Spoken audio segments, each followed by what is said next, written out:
Hello दोस्तों, स्वागत है आपका ओल्ड पीडीएफ नोट्स चैनल में। आज का हमारा 2 नंबर टॉपिक रहेगा वैदिक संस्कृति, यानी वैदिक संस्कृति का काल है वो रहेगा 1500 ईस्वी पूर्व से 600 ईस्वी पूर्व के मध्य। तो दोस्तों ये बहुत ही इंपॉर्टेंट क्वेश्चन है जो पिछले एग्जाम में बार बार आ रहे हैं और आगे आने वाले एग्जाम में भी आ सकते हैं। तो वीडियो को लाइक जरूर कर दे, चैनल को सब्सक्राइब वो जरूर कर दे। और हाँ, अगर आपको नोट्स डाउनलोड करना है तो वीडियो डिस्क्रिप्शन में कुछ लिंक दी गई है जहाँ से आप नोट्स है वो डाउनलोड कर सकते हैं। पहला क्वेश्चन रहेगा दोस्तों आज का कि पूर्व वैदिक या ऋग्वैदिक संस्कृति काल है वो किसे माना गया है। तो ये ऑप्शन दिया गया है 1500 ईस्वी पूर्व से 600 जो 1000 ईस्वी पूर्व मध्य है वो पूर्व वैदिक या ऋग्वैदिक संस्कृति काल है वो कहलाता है। और अब बात करें उत्तर वैदिक काल की, तो उत्तर वैदिक काल 1000 ईस्वी पूर्व से 600 ईस्वी पूर्व के मध्य है वो उत्तर वैदिक काल है। यानी दोस्तों वैदिक संस्कृति में दो भाग बांटे गए हैं। 1500 ईस्वी पूर्व से 600 ईस्वी पूर्व के मध्य दो काल है, 1500 से लेकर के, और 1000 ईस्वी पूर्व के मध्य है वो है ऋग्वैदिक संस्कृति, और 1000 से 600 ईस्वी पूर्व के मध्य है वो है उत्तर वैदिक।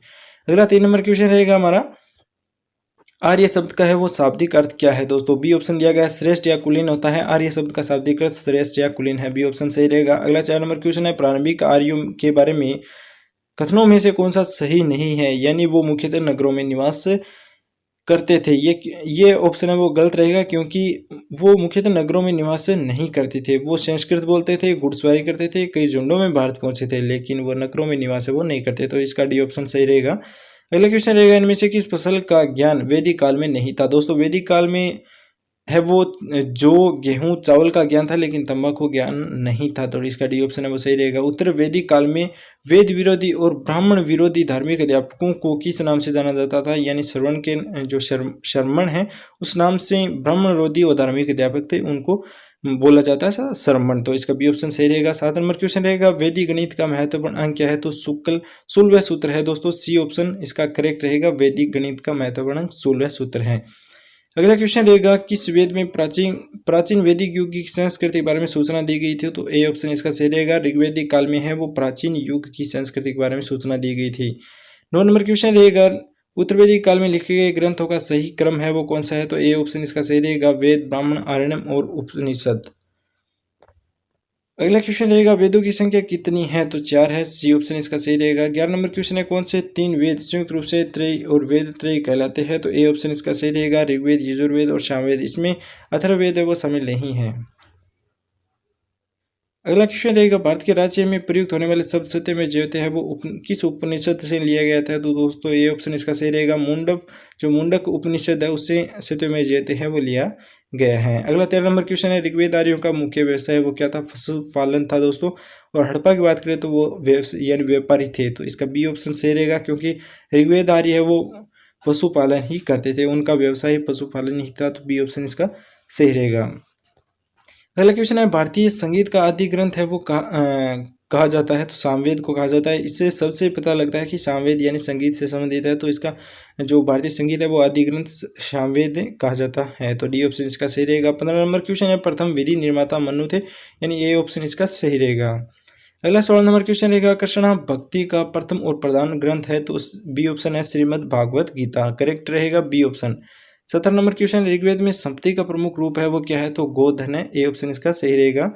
अगला 18 नंबर क्वेश्चन है दोस्तों, उपनिषद के किस मंडल में शूद्र का उल्लेख पहली बार मिलता है। तो 10वें मंडल में मिलता है। तो इसका डी ऑप्शन सही रहेगा। अगला 19 नंबर क्वेश्चन है, पुराणों की संख्या कितनी है, ये आप जानते होंगे। ए ऑप्शन दिया गया है 18, पुराण है वो 18 है दोस्तों, ए ऑप्शन इसका सही रहेगा। 20 नंबर क्वेश्चन है, वैदिक धर्म का मुख्य लक्षण है वो इनमें से किसकी उपासना था। तो ए ऑप्शन सही रहेगा, प्रकृति का उपासना था। 21 नंबर क्वेश्चन है, किस देवता के लिए ऋग्वेद में पुरंदर शब्द का प्रयोग है वो है। तो इंद्र के लिए पुरंदर शब्द का प्रयोग किया गया है दोस्तों, ए ऑप्शन इसका सही रहेगा। 22 नंबर क्वेश्चन है, शुल्ब सूत्र किस विषय से संबंधित पुस्तक है। तो ज्यामिति से संबंधित दो पुस्तक है उसे शुल्ब सूत्र पुस्तक कहते हैं, और इसका विषय वो है ज्यामिति। अगला 23 नंबर क्वेश्चन रहेगा, अस्तो माँ सदगमय तमसो माँ ज्योतिर्गमय अमृतगमय कहाँ से लिया गया है। तो उपनिषद से लिया गया है, ए ऑप्शन इसका सही रहेगा। 24 नंबर क्वेश्चन है, आर्य भारत में बाहर से आए लेकिन सर्वप्रथम बसे कहाँ पर थे। तो पंजाब के अंदर बसे थे दोस्तों। तो इसका सी ऑप्शन है वो सही रहेगा। अगला 25 नंबर क्वेश्चन है, एक तरफ तो वेद दिए गए हैं और एक तरफ यज्ञकर्ता दिए गए हैं, यानी सुमेलित करना है हमें। तो ए ऑप्शन दिया गया है ऋग्वेद यानी होता या होत्र। बी ऑप्शन है यजुर्वेद यानी अद्रव्यू, और सी ऑप्शन है सामवेद, अदगाथा, उद्गात्र। और डी ऑप्शन है अथर्ववेद यानी ब्रह्मा। ये जो मिलान है वो सही दिए गए हैं, तो इसका ये ऑप्शन सही रहेगा 1 2 3 4 यानी ए में 1, बी में 2, सी में 3 और डी में 4। अगला क्वेश्चन रहेगा वेदों के अपौरुषेय क्यों कहा जाता है? तो ए ऑप्शन दिया गया है क्योंकि वेदों की रचना देवताओं के द्वारा की गई थी, इसीलिए उन्हें अपौरुषेय है वो कहा जाता है। 27 नंबर क्वेश्चन है दोस्तों, वैशेषिक दर्शन के प्रतिपादक है वो कौन है? तो उमूल जो उल्लूक कणद है, सी ऑप्शन दिया गया है। वैशेषिक दर्शन के जो प्रतिपादक है वो उल्लूक कणद है, तो सी ऑप्शन सही रहेगा। 28 नंबर क्वेश्चन है मीमांसा या पूर्व मीमांसा दर्शन के प्रतिपादक कौन है? तो जैमिनी है दोस्तों। और उत्तर मीमांसा दर्शन के प्रतिपादक है वो है बादरायण, तो बी ऑप्शन इसका सही रहेगा 29 नंबर का।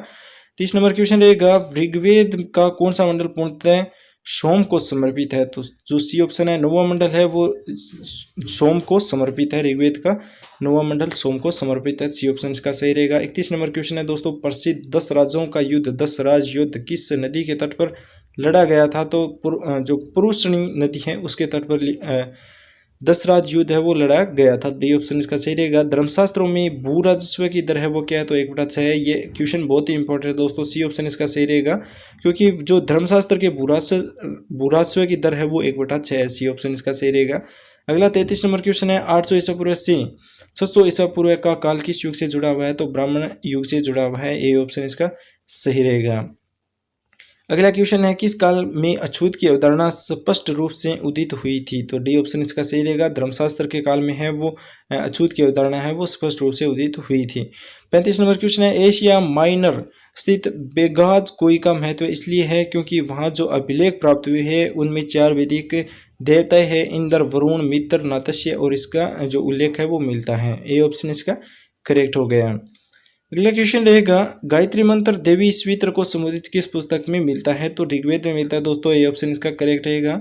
अगला क्वेश्चन है न्याय दर्शन को प्रचारित किया था तो गौतम ने किया था, ये हम सभी जानते हैं कि गौतम ने है वो न्याय दर्शन को प्रचारित किया था यानी फैलाया था, तो इसका बी ऑप्शन है वो करेक्ट रहेगा। अगला क्वेश्चन है कि प्राचीन भारत में निशक से जाने जाते थे, तो वो जाने जाते थे स्वर्ण आभूषण, ए ऑप्शन इसका सही रहेगा। 39 नंबर क्वेश्चन रहेगा योग दर्शन के प्रतिपादक है वो कौन थे? पतंजलि। आप फिलहाल भी पता लगा सकते हैं कि योग दर्शन है वो पतंजलि है, तो इसका ये ऑप्शन सही रहेगा। अगला क्वेश्चन है 40 नंबर उपनिषद पुस्तक है वो है दर्शन पर है, तो इसका डी ऑप्शन है वो करेक्ट रहेगा।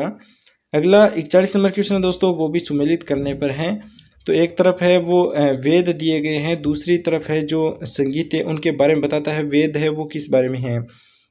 तो ऋग्वेद है वो किसके बारे में है? तो स्त्रोत और प्रार्थना के बारे में ऋग्वेद है। यजुर्वेद है वो है स्त्रोत और कर्मकांड के बारे में है, और सामवेद है वो संगीत के बारे में है, और अथर्ववेद है वो है तंत्र मंत्र और वशीकरण के बारे में है। तो इनका मिलान कर दे 1 से 4, 2 से 2 और 3 से 1 और 4 से 3, तो इसका ए ऑप्शन है वो करेक्ट हो जाएगा। 42 नंबर क्वेश्चन है दोस्तों, आरंभिक वैदिक साहित्य में सर्वाधिक वर्णित नदी है वो कौन सी है? तो सिंधु नदी रहेगी, ए ऑप्शन इसका सही रहेगा। दोस्तों जो पिछला क्वेश्चन है सुमेलित करने वाला, जो अभी जो एग्जाम हो रहे हैं फिलहाल उसमें ये क्वेश्चन ज़्यादा आ रहे हैं, क्योंकि इस क्वेश्चन में अगर आपको 4 क्वेश्चन आते हैं तो ही आप इस क्वेश्चन को सही कर पाते हैं, वरना ये क्वेश्चन गलत हो जाता है। तो ऐसे क्वेश्चन अभी एग्जाम में ज़्यादा आ रहे हैं सुमेलित करने वाले। 23 नंबर क्वेश्चन है अगला कि उपनिषद काल के राजा अश्वपति शासक थे के थे? तो बी ऑप्शन इसका सही रहेगा। जो उपनिषद काल में राजा अश्वपति थे वो के शासक थे, तो इसका बी ऑप्शन करेक्ट हो गया।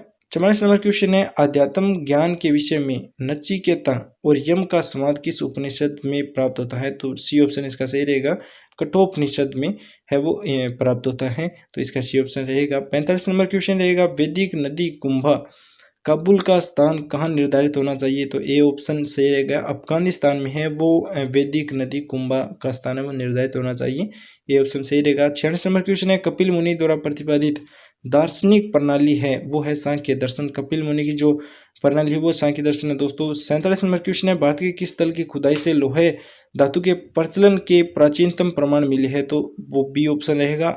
जो अंतरजी खेड़ा है वो भारत के खुदाई के लोहे धातु के प्रचलन के प्राचीनतम प्रमाण है वो अंतरजी खेड़ा में मिले हैं, तो बी ऑप्शन इसका सही रहेगा। अगला क्वेश्चन है निम्नलिखित में से किसका संकलन ऋग्वेद पर आधारित है? तो सामवेद है उसका संकलन है वो ऋग्वेद पर आधारित है। 49 नंबर क्वेश्चन है, कौन सा प्रत्यास्थ त्रयी में शामिल नहीं है? तो भागवत और प्रत्यास्थ त्रयी में शामिल नहीं है। 50 नंबर क्वेश्चन है, क्रम क्रम का सिद्धांत वो संबंधित है? तो मीमांसा से संबंधित है, बी ऑप्शन इसका करेक्ट रहेगा। ये क्वेश्चन बहुत ही इंपॉर्टेंट है दोस्तों। अब 51 नंबर क्वेश्चन देखिए कि ऐसे क्वेश्चन है वो एग्जाम में ज़्यादा आ रहे हैं, क्योंकि इस क्वेश्चन के लिए आपको 4 क्वेश्चन है वो पता होना चाहिए। 4 क्वेश्चन के बारे में पता होंगे तभी एक क्वेश्चन है वो कंप्लीट हो पाएगा। तो इसके कूट हमें सुमेलित करने हैं।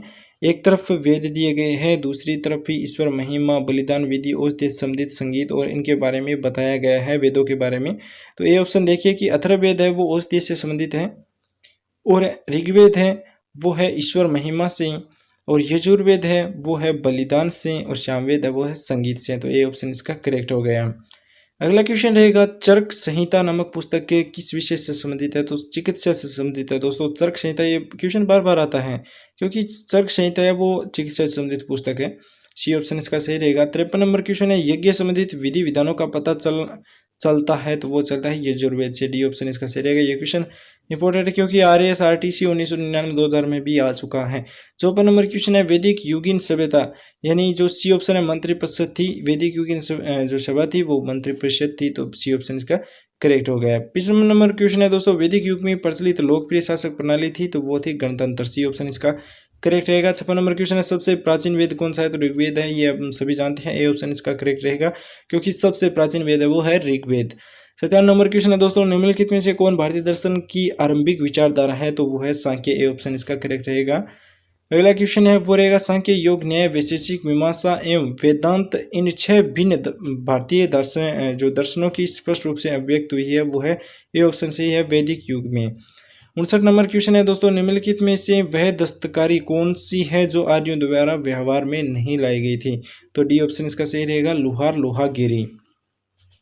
अगला 60 नंबर क्वेश्चन है, सुमेलित करने वाला, एक तरफ कूट दिया गया है, एक तरफ उपवेद और संबंधित वेद दिए गए हैं, तो हमें मिलान करना है। मिलान सही दिया गया है, यानी आयुर्वेद है वो ऋग्वेद है, और धनुर्वेद है वो यजुर्वेद, गंधर्ववेद है वो सामवेद, और शिल्पवेद अर्थशास्त्र वो अथर्ववेद। संबंधित वेद दिए गए हैं, एक तरफ आयुर्वेद से संबंधित है ऋग्वेद, और धनुर्वेद से संबंधित है यजुर्वेद, और गंधर्ववेद से संबंधित है सामवेद, और शिल्पवेद यानी अर्थशास्त्र से संबंधित है अथर्ववेद।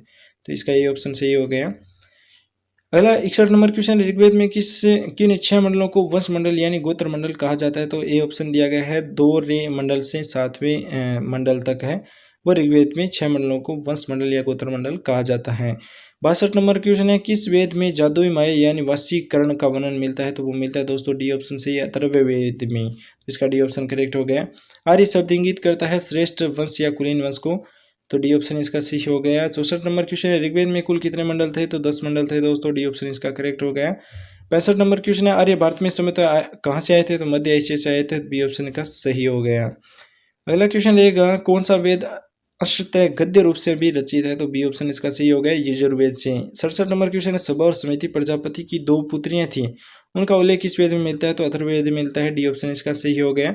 68 नंबर क्वेश्चन है, ऋग्वेद युग की प्राचीनतम संस्था है वो कौन सी थी? तो विदत थी, सी ऑप्शन सही रहेगा। अगला क्वेश्चन रहेगा, ब्राह्मण ग्रंथों में सर्वाधिक प्राचीन ग्रंथ है वो कौन सा है? तो शतपथ ब्राह्मण है वो ग्रंथ है, जो ब्राह्मण ग्रंथों में सर्वाधिक प्राचीन है वो है शतपथ ब्राह्मण। 70 नंबर क्वेश्चन है दोस्तों, गोत्र व्यवस्था प्रचलन में कब आई थी? तो बी ऑप्शन यानी उत्तर वैदिक काल में है वो गोत्र व्यवस्था का प्रचलन शुरू हो गया था। 71 नंबर क्वेश्चन है, अनुलोम विवाह और प्रतिलोम विवाह, यानी 71 और 72 नंबर क्वेश्चन के बारे में हम आपको बता देते हैं कि अगर उच्च वर्ण का पुरुष होता है और निम्न वर्ण की नारी होती है और विवाह हो जाता है तो वो अनुलोम विवाह कहलाता है।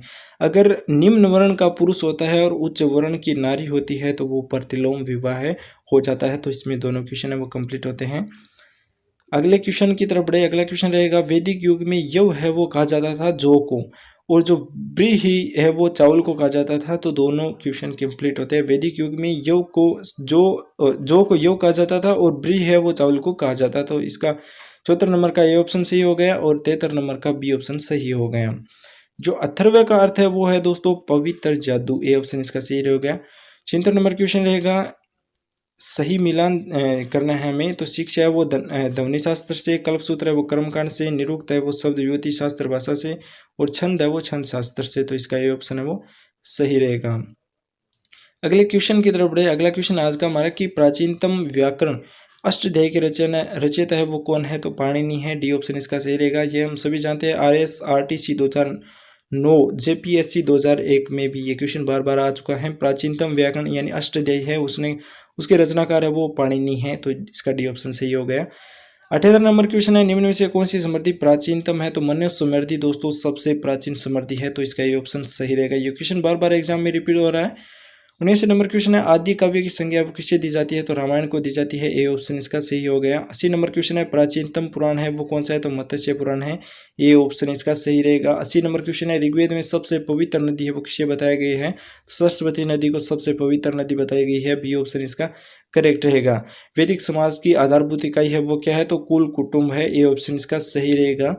अगला क्वेश्चन रहेगा, वैदिक काल के उस सबसे प्रधान देवता की पहचान करें जिनकी स्तुति 250 सूक्त की रचना की गई थी। तो इंद्र की गई थी, तो दोस्तों इसका ये ऑप्शन है वो सही रहेगा। 84 नंबर क्वेश्चन है, किस वेद में सभा को नरिष्ठ यानी अर्थात सामूहिक वाद विवाद अनुलंघ्य कहा गया है? तो अथर्ववेद में कहा गया है। इसका डी ऑप्शन है वो करेक्ट रहेगा। अगला 85 नंबर क्वेश्चन है, किस रचना में नारी को सुरा और पांसा के साथ 3 प्रमुख बुराइयों में शामिल किया गया था? तो ये ऑप्शन इसका मैत्रायणी संहिता रहेगा।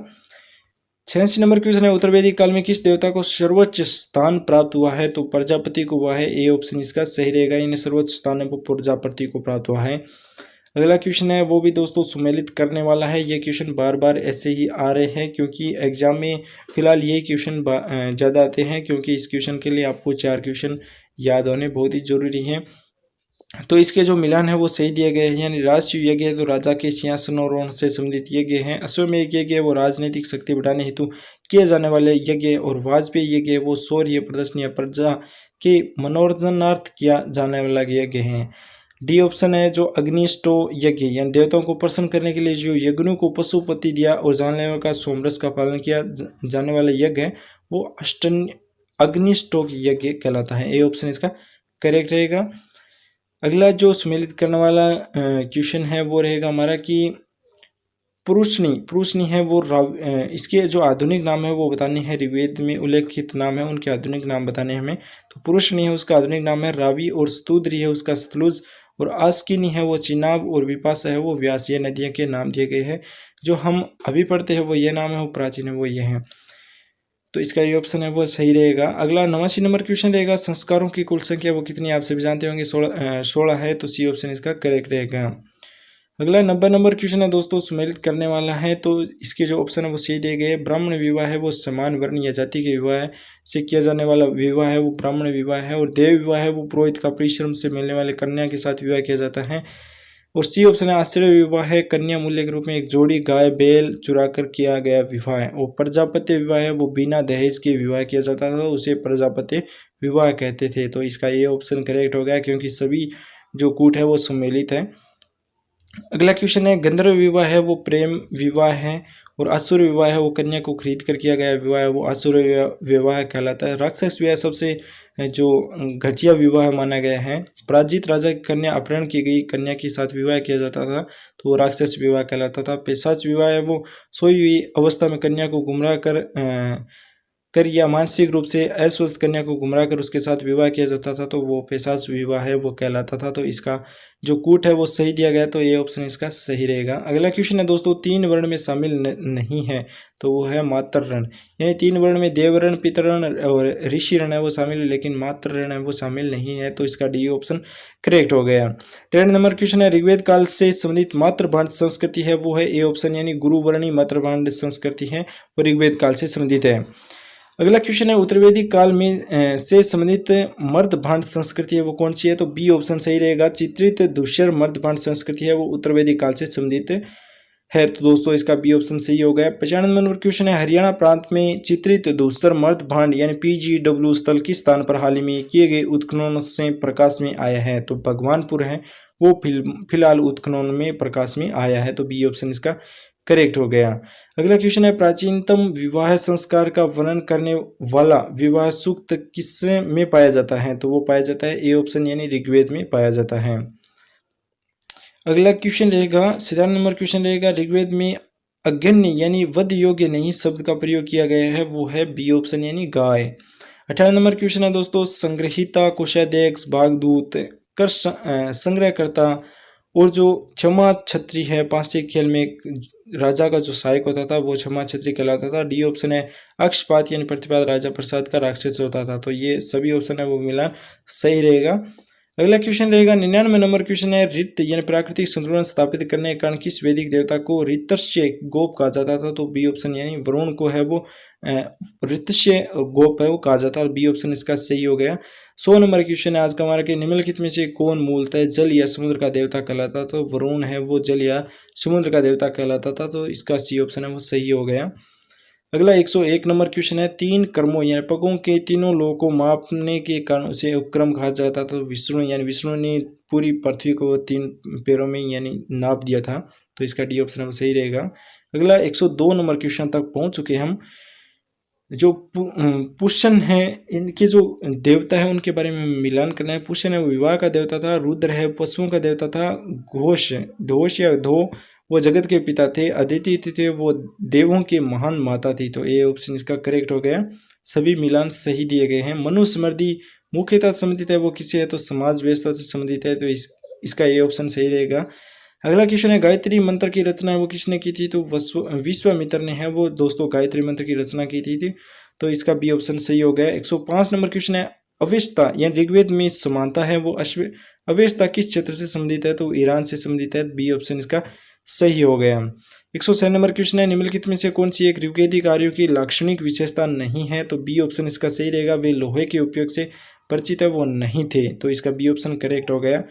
107 नंबर क्वेश्चन है ऋग्वेद में निम्नलिखित किन नदियों का उल्लेख अफगानिस्तान के साथ आर्यों के संबंध का सूचक है। तो वो है कुंभा और क्रुमु। तो इसका सी ऑप्शन सही रहेगा। अगला क्वेश्चन है दोस्तों धर्म तथा रीत भारत के प्राचीनतम वैदिक संस्कृति के केंद्रीय विचार को चित्रित करते हैं। इस संदर्भ में निम्नलिखित कथनों पर विचार करना है। ये ऑप्शन है धर्म व्यक्ति के दायित्व में स्वयं तथा दूसरों के प्रति व्यक्तिगत कर्तव्यों की संकल्पना था। दो ऑप्शन जो 2 नंबर टॉपिक दिया गया है रीत मूलभूत नैतिक विधान था जो सृष्टि और उसमें अंतर्निहित सारे तत्वों की क्रियाकलापों को संचालित करता था। तो यानी दोनों जो टॉपिक है वो दिए गए हैं वो दोनों ही सही रहेंगे। दोनों बिंदु सही है। तो इसका सी ऑप्शन करेक्ट रहेगा एक या दोनों। 109 नंबर क्वेश्चन है आर्यों के आर्कटिक होम सिद्धांत का पक्ष है वो किसने लिया था। तो सी ऑप्शन यानी बीजी तिलक ने है वो आर्यों के जो आर्कटिक होम सिद्धांत है उसका पक्ष लिया था। तो सी ऑप्शन इसका सही रहेगा बीजी तिलक।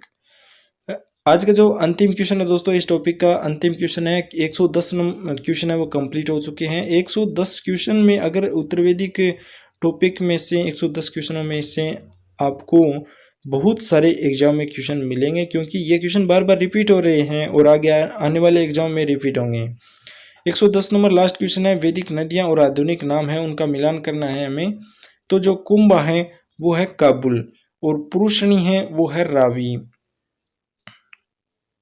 पुरुषणी है वो है रावी और जो सदानीरा है वो है गंडक और स्तुद्री है वो काबुल। तो इसके जो बी ऑप्शन दिया गया है 2 3 1 4 तो इसका सही रहेगा। दोस्तों वीडियो कैसा लगा क्वेश्चन है वो कैसे लगे वीडियो लाइक जरूर कर दे चैनल को सब्सक्राइब जरूर कर दें अपने दोस्तों के साथ है वो भी शेयर जरूर कर दे। पीडीएफ नोट्स है वो डाउनलोड करना ना भूले। इसकी पीडीएफ आप डिस्क्रिप्शन में लिंक दी गई है जहाँ से डाउनलोड कर सकते हैं। Thank you.